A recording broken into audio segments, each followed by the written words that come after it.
warahmatullahi wabarakatuh. Alhamdulillahi rabbil alamin wal 'aqibatu lil muttaqin wala 'udwana illa 'alal zalimin. Asyhadu an la ilaha illallah wa asyhadu anna Muhammadan 'abduhu wa rasuluhu la nabiyya ba'dah. Amma ba'du fa ya ibadallah ittaqullaha haqqa tuqatih wa la tamutunna illa wa antum muslimun wa ahuthukum ala ta'atihi wa ta'ati rasulihi la'allakum turhamun. Ma'asyiral muslimin wal muslimat, jamaah subuh yang semoga kita semua dirahmati oleh Allah Subhanahu wa taala. Alhamdulillah, kembali kita memuji dan bersyukur kehadirat Allah Subhanahu wa taala atas limpahan karunia dan nikmatnya kepada kita semua, sehingga pada subuh hari ini kembali kita dapat melaksanakan sholat subuh secara berjamaah, yang mudah-mudahan apa yang kita lakukan ini diterima oleh Allah Subhanahu wa taala dan dapat menjadi pemberat timbangan kebaikan kita di hari akhirat kelak. Dan semoga segala ibadah dan ketaatan kita dapat membahagiakan kita baik di dunia, terlebih-lebih lagi di hari akhirat kelak. Ma'asyiral muslimin wal muslimat, rahimani wa rahimakumullahu jami'an. Kembali pada subuh yang berbahagia ini, kami ingin mengingatkan diri kami khususnya dan kepada kita semua tentang pentingnya kita terus berupaya untuk menjaga apa yang sudah kita raih, yang sudah kita capai pada Ramadan yang lalu, sebagai pembuktian kesuksesan Ramadan kita. Bulan Syawal juga akan berlalu seperti berlalunya bulan Ramadan. Tanpa terasa kita sudah berada pada 24 Syawal menurut hisab Indonesia. Kalau Saudi sudah 25. Artinya di bulan Syawal ini, kalau kita ingin melihat bagaimana para sahabat bahkan tabi'in berupaya bersungguh-sungguh untuk membuktikan bahwasanya mereka adalah orang-orang yang mensyukuri nikmat Allah Subhanahu wa taala, yang masih diberi kesempatan untuk beribadah pasca Ramadan. Salah seorang tabi'in, Atha ibn Rabah, di penghujung bulan Syawal atau di pertengahan sebelum berakhirnya bulan Syawal, di tengah malam dia dibangunkan oleh murid terdekatnya.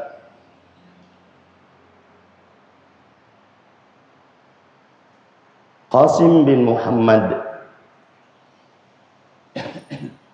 Beliau memanggil, "Wahai guruku, apa kamu tidak keluar malam ini?"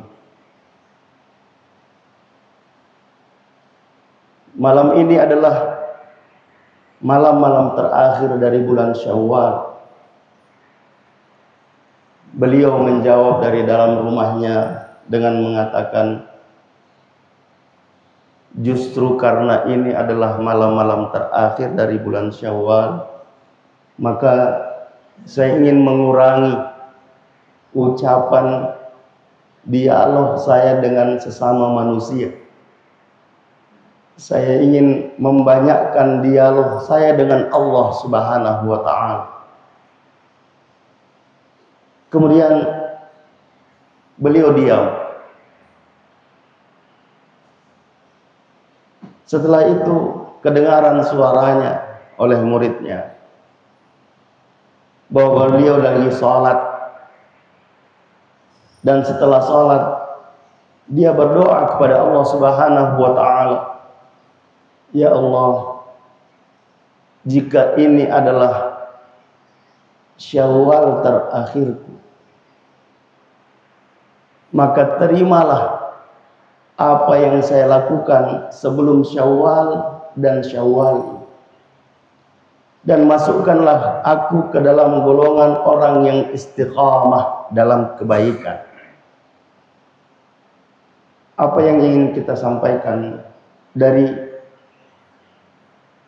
kisah tentang Atha bin Rabah ini, bahwa beliau meyakini kesempatan yang diberikan oleh Allah Subhanahu wa ta'ala itu tidak berulang. Seperti yang sering kita sampaikan, kalau hari ini kita masih diberi kesempatan oleh Allah Subhanahu wa ta'ala, maka yakinkan pada diri kita bahwa belum tentu kita dapatkan besok. Sehingga gunakan hari ini dengan sungguh-sungguh. Saya tanpa terasa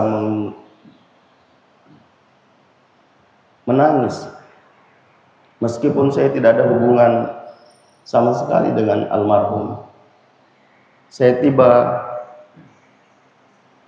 malam Senin dari Jakarta, dapat berita besok paginya bahwa seorang, kalau saya boleh mengatakan beliau adalah pimpinan, orang pertama yang ditempatkan oleh pendiri pesantren,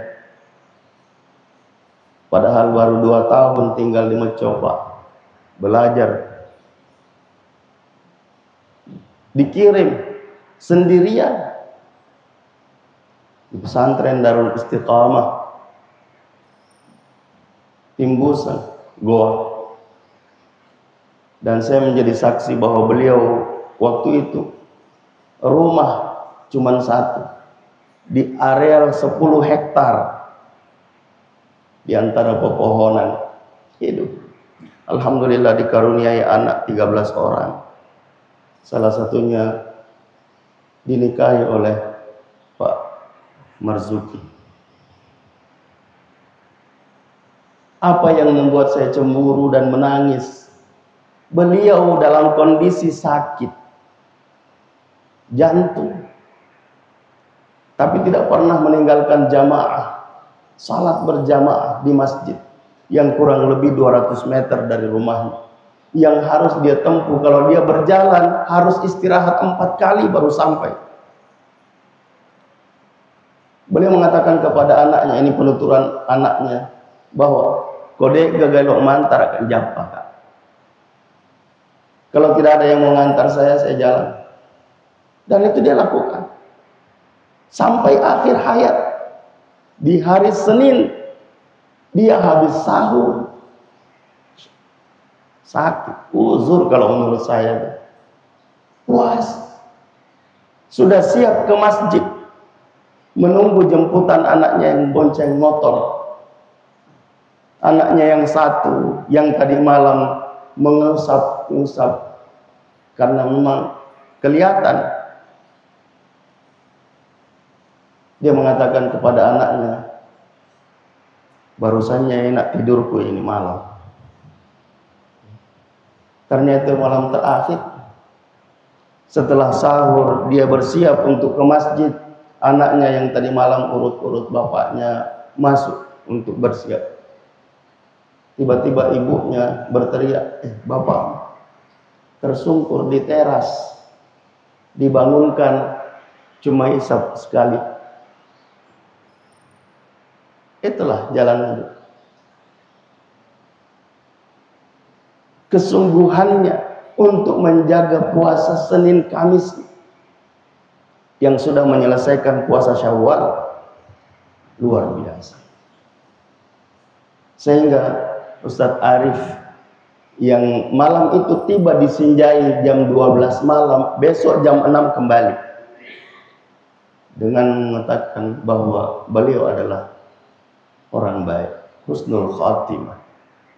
Saya menjadi saksi, kata beliau, kesungguhannya beribadah, bahkan mengatakan kepada anaknya, ada kamar di masjid yang dulu ditempati oleh orang santri, ditempati santri.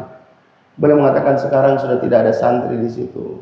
Coba kalau bisa dibersihkan untuk saya supaya tidak kembali antara waktu maghrib isya saya istirahat di situ, zuhur asar saya istirahat di situ. Tidak usah kembali ke rumah supaya tidak mengganggu aktivitasmu. Tidak mau merepotkan anak.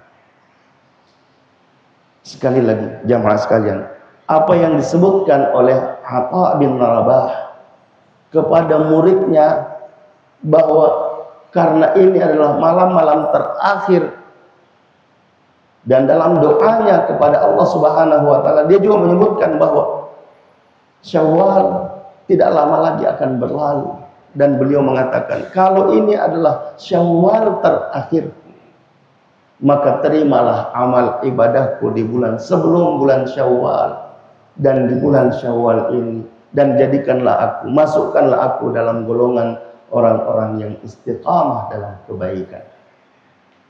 Jamaah sekalian, yang semoga kita semua dirahmati oleh Allah Subhanahu wa taala. Ini seharusnya menjadi pendorong buat kita untuk juga terus berusaha melanjutkan kesungguhan kita di Ramadan, yang pada pertemuan sebelumnya saya mengatakan bahwa kalau di Ramadan kita tidak mau ketinggalan, jangankan sholat fardu, jangankan ibadah-ibadah fardu, yang sunnah-sunnah saja kita tidak mau ketinggalan, maka itu juga seharusnya ada pada bulan-bulan setelahnya, karena ibadah kita kepada Allah Subhanahu wa taala, kita meyakini bahwa Allah adalah Tuhan kita, itu juga adalah Tuhan kita di luar bulan Ramadan. Saya ingin menutup wa'idhah singkat di subuh hari yang berbahagia ini dengan mengatakan bahwa mari kita memperhatikan ibadah kita, khususnya ibadah sholat. Ibadah sholat jangan sampai lewat begitu saja.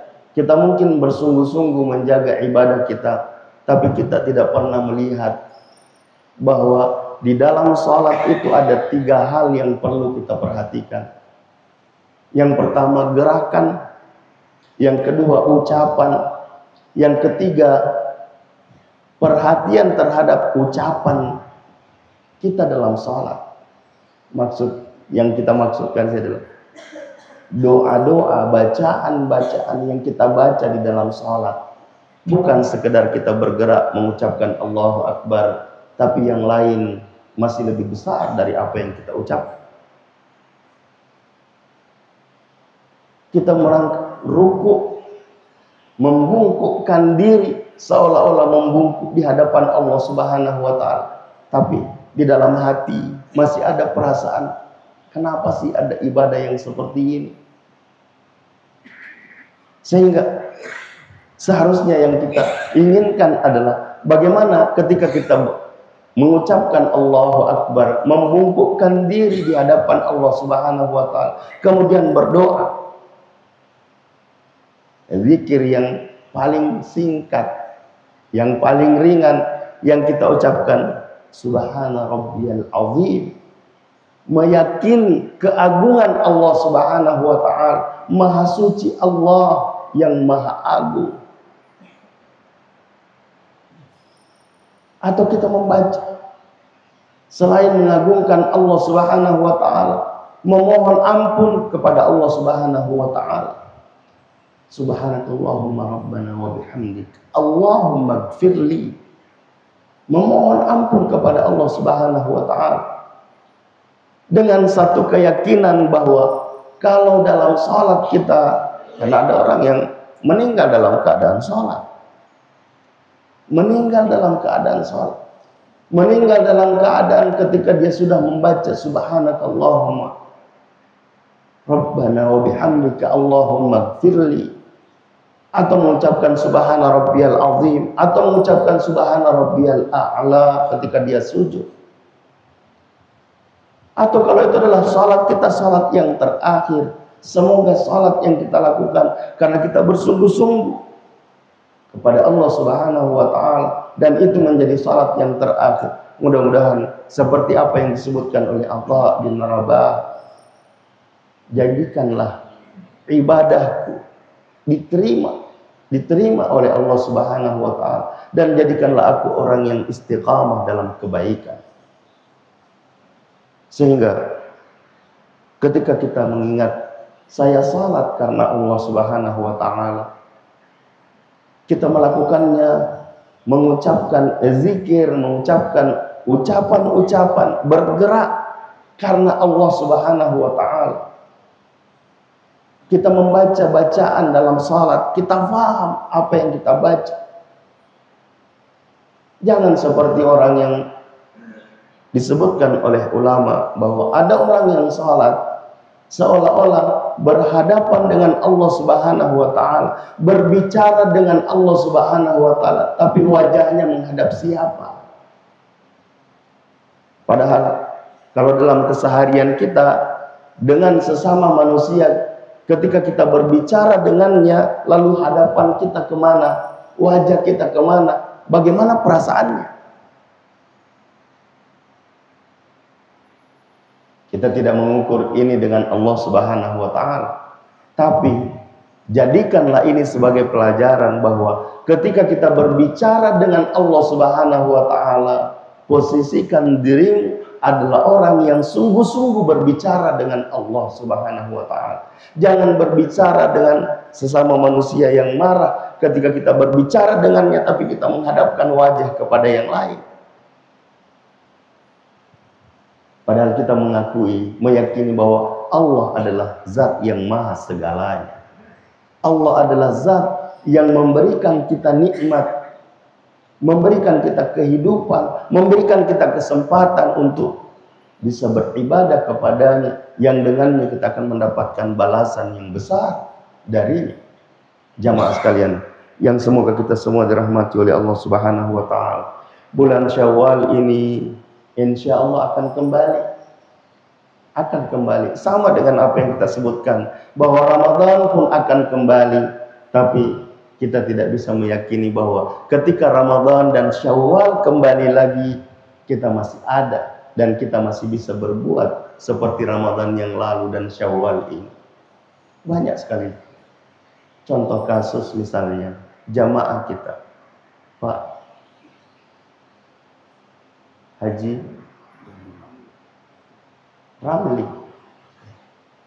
yang kita berhusnudzon, beliau juga hadir sholat subuh berjamaah bersama kita, lalu jatuh.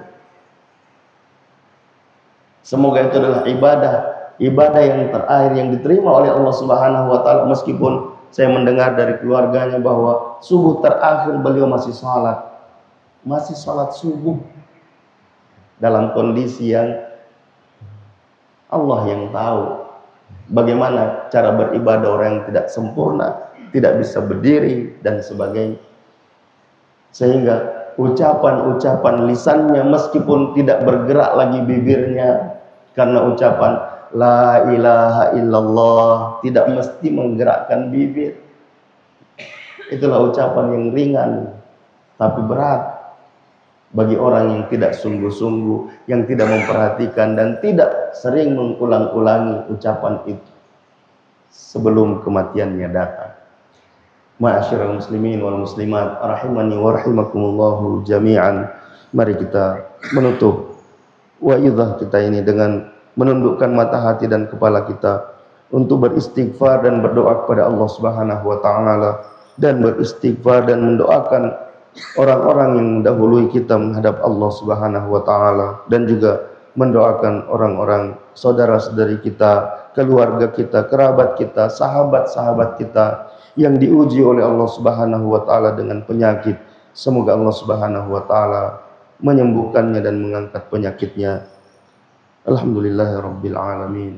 Wassalatu wassalamu ala asyrafil anbiya'i wal mursalin نبينا محمد وعلى آله وصحبه أجمعين. اللهم اغفر للمسلمين والمسلمات والمؤمنين والمؤمنات الأحياء منهم والأموات إنك سميع قريب مجيب الدعوات وقاضي الحاجات.